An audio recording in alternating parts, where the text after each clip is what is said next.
Before we begin, I want to ask you something simple. Where in the world are you listening from right now?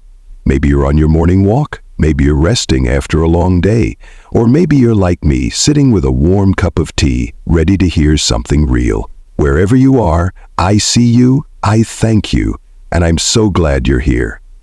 If it's your first time here, tap that subscribe button. We share stories that stay with you. Now lean in. The carpet in the VIP boarding lounge was thick enough to muffle footsteps, but not thick enough to soften humiliation.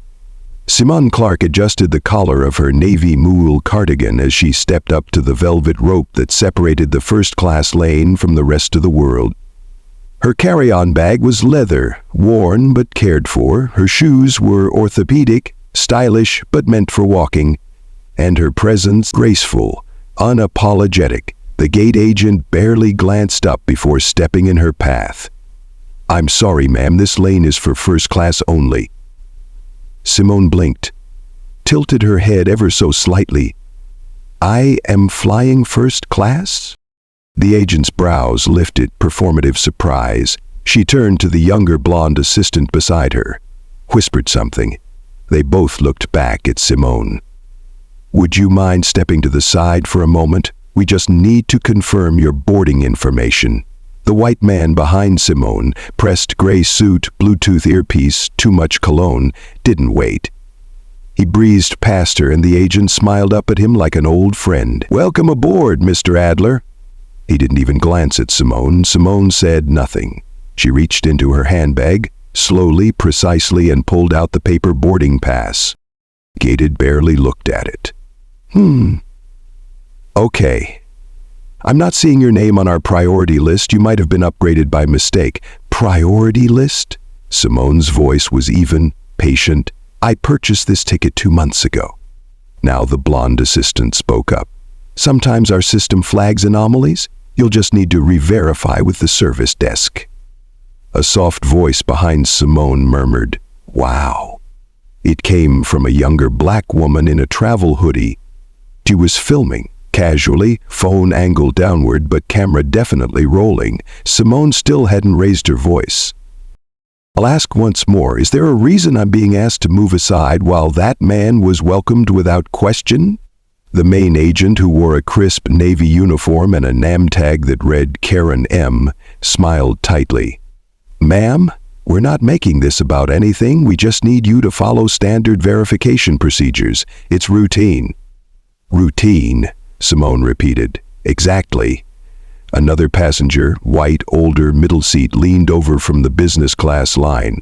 "Look, honey, it's not personal, but those seats up front are expensive. Maybe just check again." The younger assistant nodded eagerly. "Yes, let's just double-check, ma'am." The recording phone behind Simone caught it all. The tone, the glances, the tension coiled like wire. Simone didn't move. She looked down at her boarding pass again. Seat 1A. Atlantic Global, JFK to Geneva. 9:42 a.m.? The silence around her grew heavier. People were watching now, eyes above masks, whispers in corners, that grown collective hum, the kind that buzzes just before something breaks. Then, from the jet bridge tunnel, a voice. "Excuse me, is there a problem?" It was the lead flight attendant, tall, polished, and clearly annoyed to be called into whatever this was. She looked Simone up and down. "Ma'am, are you lost?" The younger agent jumped in. "She claims to be in first class. We're not seeing her on the upgrade manifest." Simone's jaw moved, but her voice didn't rise. "I'm not an upgrade." The attendant crossed her arms. "Do you have identification?" Simone reached again into her bag, this time retrieving a wallet. She presented both ID and boarding pass. The attendant took them, glancing with practiced speed. Her smile tightened. "This ID doesn't match the profile we have in the system. It matches the reservation. Well, not what we see." "Maybe you were booked by someone else?" Simone raised one eyebrow. "Possibly. That's how corporate travel departments tend to work." The attendant blinked. Karen M. leaned forward. Look, this is getting complicated. Why do we just seat you in the back? And if there's a mistake, we can fix it after departure. Ma'am, Simone said quietly, you are suggesting I give up a seat I paid for and move to a seat I did not request? Because? Because, Karen exhaled sharply. Because this is delaying boarding and we have a tight international departure slot. Another agent had stepped forward now. Male, early 30, Citino, name badge. He studied Simone's documents. Her boarding pass checks out, and so does her ID. Karen hissed. Then why isn't she in the first-class database? The Latino agent looked again, squinting. Wait, there's a note here. He turned the tablet slightly. Simone Clark, VIP override, confirmed by, he paused. Board chair authorization, Geneva. Karen's mouth opened, closed. The blonde assistant frowned. What's the board chair got to do with passenger assignments? Before anyone could answer, a notification chimed from the agent's terminal, then another. A line of yellow linked names began to scroll across the top of the screen. Then one name blinked into focus. Simone Clark. Incoming role, Executive Director, Atlantic Global Holdings. The room shifted. The tension didn't disappear, it morphed. Simone adjusted her collar again, smoothed her sweater, and finally stepped forward. I believe I'll board now, she said. The crowd had gone silent. The camera was still recording. The younger woman behind Simone mouthed "damn" and lowered her phone slightly, but didn't stop filming. The white man in the suit, already seated in 1C, looked up in confusion as Simone entered the jet bridge.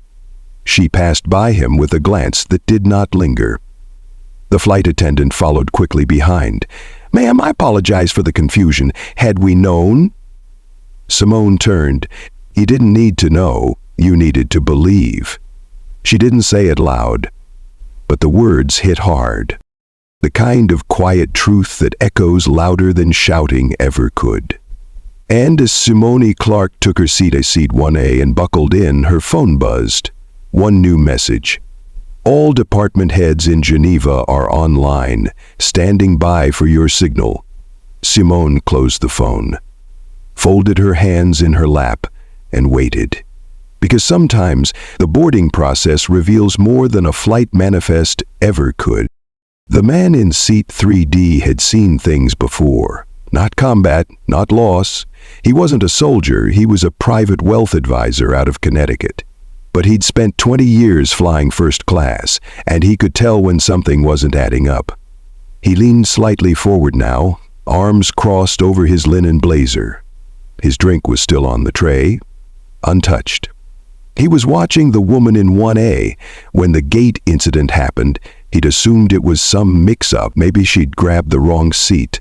Maybe the agents were just doing their job. But then came the silence. The way the agents shifted. That last phrase she said, you didn't need to know, you needed to believe. Now that was not a line you expect from someone fumbling a boarding pass. From his seat he could see just the edge of her profile.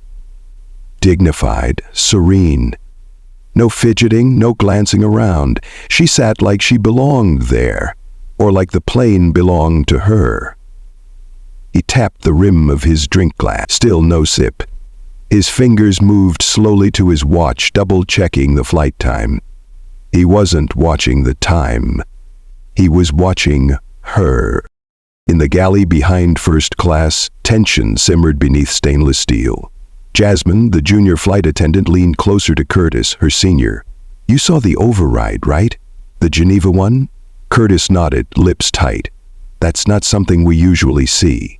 I know. I thought it was a booking thing. But then I saw her name. They both looked toward the curtain, slightly parted, showing Simone seated calmly, a soft shawl folded neatly on her lap. I've heard that name before, Jasmine whispered. Simone Clark. Isn't she involved in some foundation? Curtis rubbed his jaw. No, it's bigger than that. I think she's on the board of something. Maybe healthcare. Maybe energy, I don't know, but I remember the name from a donor list we got in training once. Jasmine's brow furrowed. We treat every first-class passenger with respect. That's what we're taught. Curtis's voice lowered. Sure, but this one... We may be flying her jet. They didn't say more, but Jasmine slipped her phone into her pocket. She wanted to Google it. Not now. Later. After all, they had 6 hours to Geneva. Somewhere over Nova Scotia, the cabin dimmed. Simone adjusted the cuff of her sleeve. That's when he saw it. The man in 1C. He hadn't noticed until now. A Cartier. Not the kind you buy from the display window. This one was older. Polished but not flashy. The model Tank Sentry, limited edition, platinum frame. He'd only seen one in his life. And it wasn't on display at Cartier, it was at a private banking gala in Davos. Worn by a woman who ran a commodities firm in Singapore.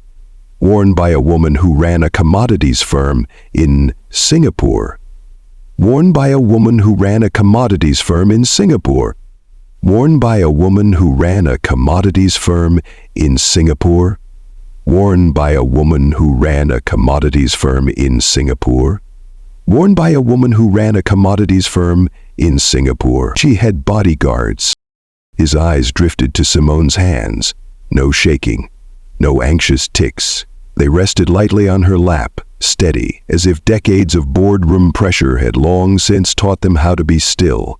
Who was she? She hadn't opened a laptop, hadn't sipped champagne, hadn't asked for anything. She was just waiting, but not like a passenger, like someone watching a clock tick down toward something important. The call came quietly, a gentle buzz from the phone in Simone's handbag. She didn't jump, didn't scramble. She reached slowly, lifted the phone and read the screen. 3 words showed briefly, Boardroom Geneva, live. Curtis happened to be passing by with warm towels. He noticed the call. He noticed her response. Simone didn't answer. Instead, she tapped once, sent a short reply. Tell them I'll speak after Wheels Up. Curtis tried to act like he didn't notice, but when he got back to the galley, he opened the small black crew notepad where they wrote passenger allergies and meal preferences. He wrote, 1A minus deferred board call. After Wheels Up, Geneva link, then underlined it, twice. In below deck, beyond the view of every passenger, a different kind of turbulence was forming. Leon, a systems analyst working the JFK terminal's internal server room, was running a routine sync on the VIP manifest. Normally, boring stuff. But today, something blinked on the screen he hadn't seen before. Uphill ping, linked ID S. Clark, access level, transitioning leadership Tier 1. Leon sat up. He scrolled. There was no memo, no company-wide announcement. But the signal had come through classified protocol. One reserved for only 2 roles, outgoing CEO or incoming. He pulled his headset mic down. Hey Jay, he called to his colleague across the bay. Check the tag from Atlantic Global's override system. We just got a direct handoff from Geneva. Jay swiveled around. Wait, you mean someone triggered a leadership flag? Leon nodded slowly. Yeah. And she's on board right now. Jay blinked. You think she's the new? Leon shrugged. But his gut already knew something big was about to land. And not just in Switzerland. The seatbelt sign had just turned off. Simone waited precisely 12 seconds. Not rushing, not hesitating. Then she reached into her bag, pulled out her phone again, and placed it face down on her tray table. The aircraft was stable. Altitude reached. Beverage carts hadn't rolled out yet. She pressed a single button. A moment later, her earpiece blinked to life. Go ahead, a voice said, French accent, aided calm. Khan. Mid-40s, Simone didn't greet him. Is the board assembled? She asked. Yes, Madame Clark. All members are in conference. Vice Chair Navarre is moderating. And the press? They don't know. But one journalist from Le Temps has picked up the early signal. They're watching. Simone nodded slightly. Time to proceed. The man hesitated. Madame, you understand that triggering this protocol bypasses the usual notification chain. I do. And that it will initiate transition authority, asset shift, and voting power realignment. Yes, Vincent, I helped write the protocol. There was silence for a moment. Then Vincent spoke again. Understood. I'll patch you in. A soft click. Then the low hum of a boardroom speaker. Voices faded in and out, some formal, some tense. Until finally one voice, a woman, cleared her throat. Is this line secure? Simone spoke evenly. It is now. A pause. Then, Simone, we weren't expecting you to join. Simone adjusted the earpiece slightly. You weren't meant to, but the incident at JFK accelerated my schedule. Someone else interjected. British accent clipped. Are you referring to the issue at the gate? I'm referring to the issue of recognition, or rather the lack of it. The room on the other end went quiet. Simone continued. I need full control starting now. No ceremonial delays, no transitional ambiguity. You'll transfer all executive access within the hour. But that's, someone began. I have video, Simone said. I have documentation, and more importantly, I have momentum. The vice chair spoke up. Simone, is this linked to the discretionary clause 7F? Yes, she said. You're invoking leadership override due to reputational threat? I'm invoking it because your team let an entire gate of airline staff humiliate your next CO in public on live stream in the year 2025. There was no rebuttal. Simone took a sip of water. Her hands were still steady. I'll assume legal has been notified. They have, Vincent confirmed. They're drafting handover language now. Good, Simone replied. Send it to my personal line. And Vincent? Yes? Clear my calendar for tomorrow. I'll be at headquarters by 9 a.m. Of course. Simone tapped once. The line disconnected. She exhaled once, softly. Not because she was relieved, but because the gears had started turning. Somewhere deep in the cockpit, a quiet alert lit up the captain's screen. Just one line, something about new executive access. A name, Simone Clark. Captain Hall leaned forward, squinting. Have you ever seen a mid-flight notification like that? He asked his first officer. The younger pilot blinked. Once, years ago, we had to change course. Executive on board passed away. Emergency level clearance. Hall looked back at the screen. The name didn't fade. Simone Clark, he murmured. Why does that sound familiar? Then he remembered. A shareholder memo. Quiet changes. A name tucked into the fine print 6 months ago. He sat up straighter. Make a note, he said, voice low. That name's about to matter. A lot. Back in seat 1A, Simone put her phone away. Curtis appeared beside her with a warm towel. Ma'am, would you like to freshen up? Simone looked up, her expression softening just slightly. Thank you, Curtis. She took the towel. He hesitated a moment longer. I saw the incident at the gate. Simone folded the towel. And I just wanted to say, I'm sorry. Simone studied him for a beat. You didn't speak then. I didn't know. You didn't ask. Curtis looked down. Simone nodded once, not with anger, but with a kind of finality. You know now. And with that she turned back to the window. The clouds stretched wide below them. A continent away, a boardroom was reshaping around her voice. This wasn't just a flight anymore. It was the opening scene of a corporate reckoning. In Geneva, the sky was just beginning to stretch into morning. Annika Bauer stood by her office window overlooking the Rhone. Coffee in one hand, agenda in the other. Another Tuesday at Atlantic Global headquarters. Until her phone vibrated. No ringtone, no email chime, just a silent alert she hadn't seen in years. She glanced at the screen. Incoming signal from in-flight source, requesting immediate board activation. Name attached, Simone Clark. Anika froze. That name hadn't crossed her screen since the old files. Legacy files. Quiet files.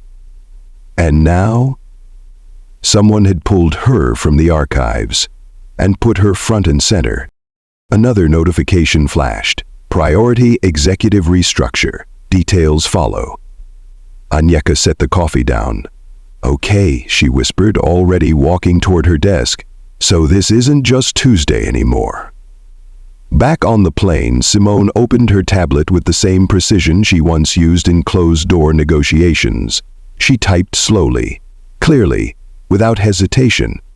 It wasn't a rant, it wasn't even long, just 2 calm paragraphs. But when she hit send, the signal rippled through the Atlantic global ecosystem like a needle through fabric. Clean, decisive. She didn't address it to customer service. She addressed it to the legal team, the ethics committee, and to the man currently sitting in the seat she was about to take, the vice chair of the board. The message was simple. Discrimination is no longer a customer service issue, it is a leadership issue. And as of this morning, I am activating the clause that makes that my responsibility. 1 email.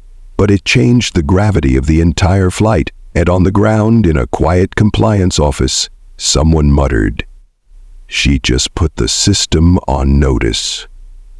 In Brussels, Amir Saifi was scanning through global flight manifests, tracking execs en route to Davos, when he saw something odd. A single line in a corporate flight from JFK to Geneva. There was no title next to the name, no CEO or chair tag, but a note had been added by someone in the system. Just 4 words. Granted operational authority en route. Amir's journalist instincts kicked in. That kind of language didn't show up unless someone was about to shake up a company. And he'd been watching Atlantic Global for months. No announcements, no leaks. This wasn't a planned transition. This was someone taking the wheel mid-air. He called his editor. "Danny, I think we're watching a takeover, and it's happening above the Atlantic." At headquarters, the calendar said no board meetings were scheduled. But the system said otherwise. Every board member received the same unexpected message. No agenda, no context, just a blunt notification. Emergency meeting initiated by S. Clark. One by one, they logged in, confused, annoyed, curious. Vice Chair Navarro was halfway out the door when his phone lit up. He paused, scanned the name, then turned to his assistant. "Cancel my morning. Sir, who's calling this meeting?" He looked at her. "Simone Clark." The assistant frowned. "I don't know who that is." Navarro gave her a tight smile, almost sympathetic. "You will." At Atlantic Global's media desk, Olivia from Communications was scrolling through image assets, prepping a slideshow for a routine investor meeting. Nothing exciting. Until she typed a name. Simone Clark. 1 photo popped up, then 2, then 10. Most were from years ago, podium shots, black tie galas, economic panels. But one image caught her eye. Simone in a navy pantsuit, standing between 2 finance ministers at a global CEO summit in Lisbon. The caption read, "Simone Clark, founding partner, Equitable Futures Trust. Keynote, Ethics in Capital Leadership." Olivia sat back slowly. She'd heard the name that morning, a gate incident, something on a plane. She clicked save, forwarded to her boss, added a single line of text, "We should probably be ahead of this." Back on the plane, Jasmine, the flight attendant, had been unusually quiet. She hadn't stopped working. She knew better than that. But ever since takeoff, something about the woman in 1A hadn't sat right. No, not wrong. Just different. Now, on a quick break in the galley, she took a quiet moment and searched Simone's name on her phone. The results were immediate, not flashy, not tabloid, just wait. Chair of multiple philanthropic boards, advisor to 3 Fortune 500 firms, mentor to rising black women in tech, law, and government. Then Jasmine saw a quote beside Simone's name. "True power is quiet. You don't see it coming, you only feel it when the room shifts." Jasmine looked out toward the front of the cabin, and for the first time she stood a little straighter before approaching Simone's row. At the TV newsroom in London, a junior producer was watching flight updates like background noise, just another corporate jet gliding toward Geneva, until one of the analysts leaned over and said, "Hey, that's Simone Clark name. It's trending." "Why?" the producer asked. "Gate video, some kind of discrimination incident. But here's the twist. She's apparently on her way to take over the company." The newsroom quieted. Within minutes, a graphic artist was already drafting a lower third banner. "Breaking. Leadership shift mid-flight at Atlantic Global." And beneath it, who is Simone Clark, and why is she taking charge from 36,000 feet? The email wasn't meant to go public. It had been forwarded privately, someone trying to brag maybe, or just not careful enough. But a screenshot found its way to Twitter, then LinkedIn, then TikTok. No subject line, no context, just a single sentence from an internal executive thread. "If Clark's really activating her seat, we're not looking at a routine transition, this is a takeover." The post exploded. Some doubted it, but many believed, especially those who'd seen the boarding video from JFK, where a black woman had been asked to move seats for no clear reason and had said almost nothing in return. Until now.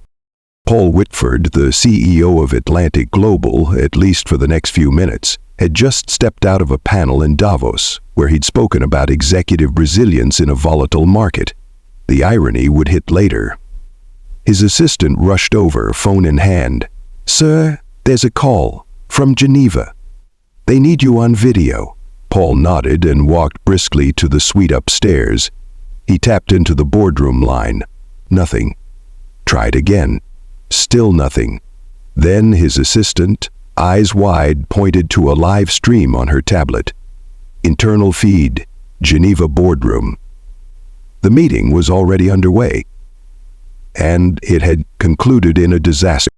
12 board members, a chair at the head, but it wasn't his face. It was hers, Simone Clark. Paul stared, silent, then spoke just above a whisper, "No one told me." His assistant swallowed. No one had to. Beneath the polished floors of Atlantic Global's Swiss headquarters, the system was alive, phones ringing, emails forwarding, meeting rooms filling. In the legal department, Carla from compliance looked at her supervisor. "We're prepping handover documents, but I don't see any official removal order." The supervisor didn't blink. "She's invoking 14.3. No one needs to be removed, she just takes it." "Who gave that instruction?" he shrugged. "Not sure. All I know is the email said, 'Prepare for leadership arrival, ETA 6 hours. That was 4 hours ago. Upstairs, in corporate PR, the crisis manager was already drafting a statement just in case. It began, "Atlantic Global affirms its commitment to responsible, values-driven leadership." They hadn't written the rest, because they weren't sure what kind of leadership this was yet. Back in New York, a woman named Carla Wilson sat at her kitchen table, tea in hand, eyes fixed on the paused video on her laptop.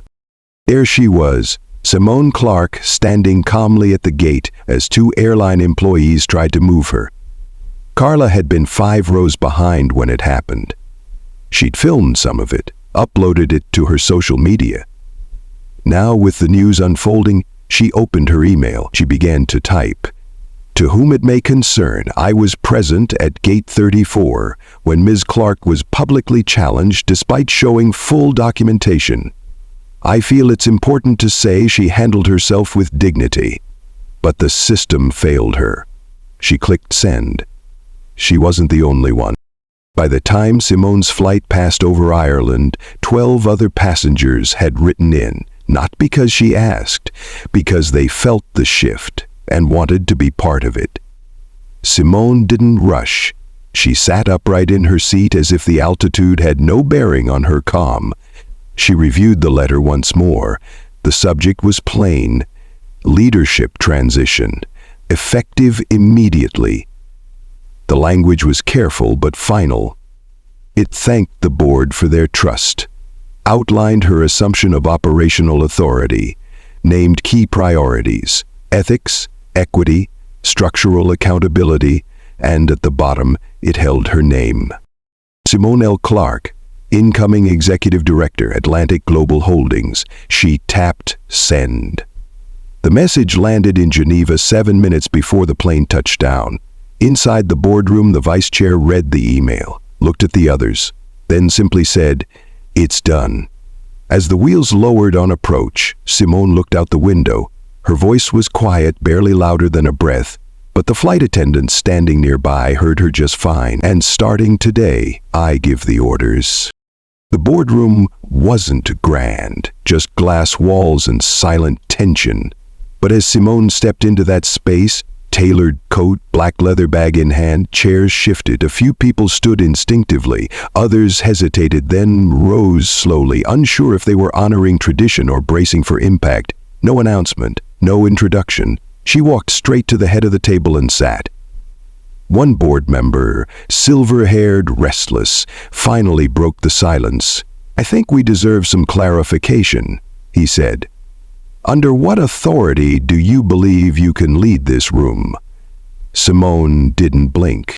She reached into her bag, no rush, and pulled out a single document, aged but pristine. Simone placed the folder gently in front of her, opened to a single page. "Clause 6B, she said. "Calm, sharp. Establishes the right of original capital partners to assume control during ethical crisis if systemic leadership fails to act." She looked at the man. "I'm not here to interpret it. I co-wrote it." The silence thickened. She let that settle before adding, almost gently, "I also co-financed this company during its second restructuring. My investment was anonymous then, not anymore." A ripple moved through the room. One executive's jaw tensed. Another lowered her eyes to the table. Someone whispered, "Is that true?" The vice chair nodded slowly. She was in the room when the company was saved. The room didn't erupt. No one raised voices. There were no slammed fists, just stillness. Like everyone had been holding their breath and now couldn't remember how to breathe. The same man who'd challenged her cleared his throat again. "If you're saying you were involved at the foundational level, Simone cut him off. "Kindly. I'm not saying I was involved." She leaned forward, voice low, every syllable measured. "I am the foundation." And for a moment, that landed like thunder. Not because it was loud, but because it was true. Nobody offered applause, they just listened. Finally, Simone closed the folder, looked around the table, meeting each eye without flinching. "I didn't come here," she said, "to fight for a seat." A pause. "I came back to claim what I'd built." No one spoke after that, because there wasn't anything left to say. Geneva headquarters was crowded now. Camera crews, security, press badges everywhere. But in the far corner of the marble lobby, one woman stood without a mic, without a suit. Her name was Dana. She'd been a flight attendant on that flight, the one where they'd asked Simone to move. She hadn't spoken then, hadn't even looked Simone in the eye. Now, watching her enter the building as executive director, Dana stepped forward. "Ms. Clark," she said, voice trembling. "I was on your flight. I should have said something." Simone looked at her. Not cold, not warm, just still. Then she asked softly, "Would you have said it if I hadn't come back?" Dana opened her mouth, closed it. No answer, just shame. In the elevator, one floor above, the head of human resources was pacing. She'd approved the ground crew at JFK. She'd let it pass, let it go unchallenged. No flags raised, no notes written. Now, with Simone about to take the 10th floor conference stage, she rushed up to intercept. "I just want to say, what happened at the gate, it doesn't reflect our values," she said, walking alongside Simone. Simone didn't stop walking. "It reflected your silence," she replied. The woman flinched. "I was trying to protect the company," she offered. Simone's voice remained even. From what? A black woman in seat 10A? The woman stopped. Simone didn't. Outside, press had gathered. Reporters jostled for angles, microphones raised. One young journalist, a black woman from an independent paper, finally called out, "Ms. Clark, what would you say to those who wronged you?" Simone paused, turned to face her. The sun caught the edge of her coat as she stepped toward the line of cameras. She didn't smile. She didn't preach. She simply said, "They don't owe me the apology. They owe it to the next woman who walks into that gate." It was the first executive meeting under Simone's leadership. Same chairs, same table, same view over the river, but nothing felt the same. Simone walked in holding nothing but a black notepad. She didn't take the center seat immediately. Instead, she stood. "I'm not here to burn down the house," she began. "I'm here to rebuild the foundation." A few looked away, a few leaned in. She opened the notepad. "Effective today, 3 new mandates will go into immediate effect." Silence followed, pens poised. "First," Simone said, "every employee, including board members, will undergo quarterly training on unconscious bias, systemic discrimination, and power signaling." One executive raised a brow. "Mandatory?" Simone didn't blink. "Yes." He tried to recover.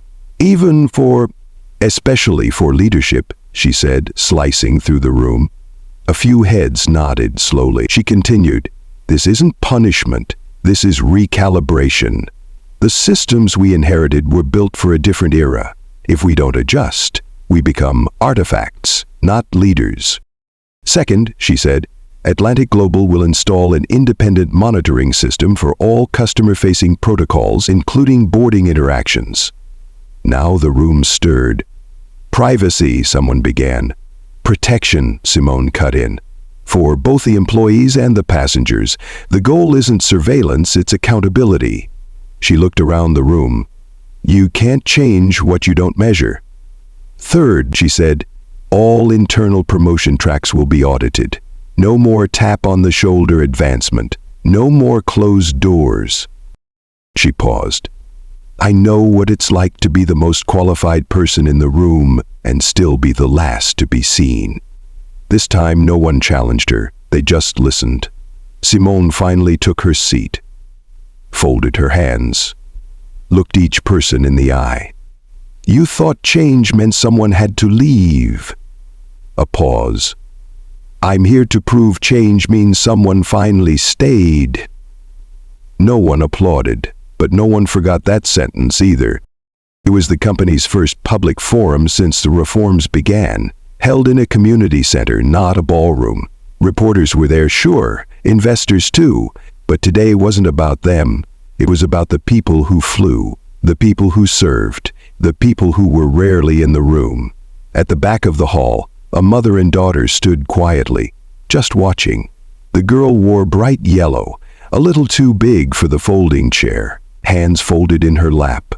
Eyes never left the stage.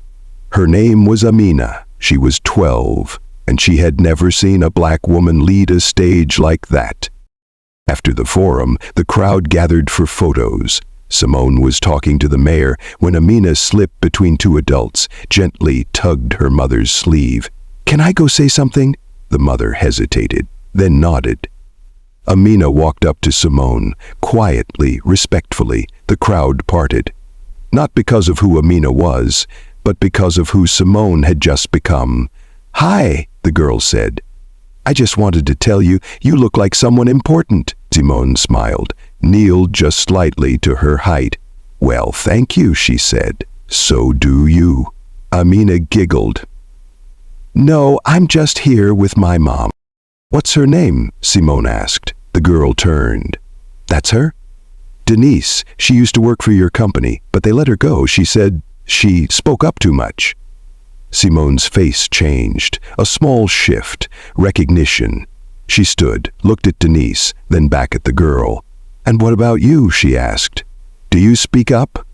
Amina nodded slowly. "Good," Simone said. "Don't stop.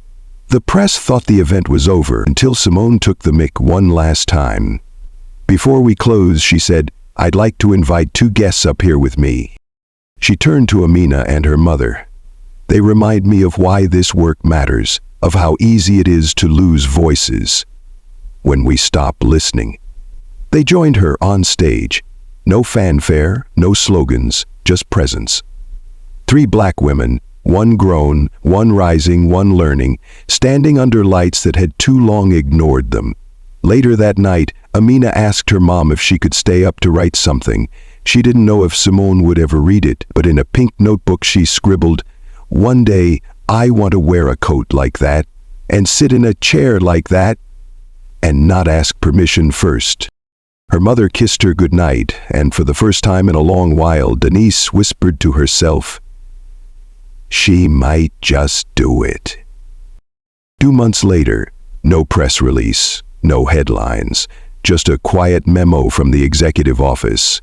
Simone Clark will complete her interim term this Friday. The board unanimously welcomes her successor, Keisha Rope, Director of Inclusive Strategy. Effective immediately. Keisha had started as an intern. She was 34, smart, tough, thoughtful, and hand-picked. Simone met with her on the rooftop garden that morning. "It's all yours now," she said, handing over a slim folder. Keisha flipped through it. New roles, new priorities, new budgets. "You kept all this in your head?" she asked. Simone smiled. "No. I kept it in motion." Downstairs, staff had gathered, a few hugs, some quiet thanks. A bouquet appeared. Simone politely declined. "I never liked flowers for goodbyes," she said. "Feels too much like funerals." A young analyst asked, "Will we see you again?" Simone chuckled. "Look around. I never left." In the car waiting outside, Simone opened her phone. One document sat unsent. Speech of Vindication, Draft 6. She hovered her thumb over the screen, then paused, then deleted it. She didn't need it anymore. There was nothing left to prove. As the car pulled away from headquarters, Simone looked out the window at the building she helped save, lead, and reshape. Inside, her face was already off the wall. That was the plan. In her place, a blueprint, framed, the new code of ethics, the new charter, the new system. One intern walked past and read the bottom line aloud. This seat was not a gift. It was an act of design, and as Simone's car turned the corner, her voice from a previous recording played over the company's internal welcome video. "They gave me a seat. I gave them a blueprint." I don't know about you, but this story, it hit me deep. Because for so many of us, especially black women, we've been asked to move, to wait, to make space, even when we've built the very thing they're trying to keep us out of. Simone Clark didn't shout. She didn't seek revenge. She walked back in with receipts, with calm, and with power. And maybe that's the part that moves me most. That she didn't need validation. She became the validation. For every woman who's been overlooked, silenced, or doubted, Simone wrote a new ending. And now I want to ask you something. Have you ever had to shrink yourself just to fit in someone else's rules? Tell me in the comments. I'd love to read your story, and if this story touched something in you, if it made you pause or made you proud, don't forget to like, share, and hit that subscribe button, because we've got more stories like this coming, and trust me, you won't want to miss them.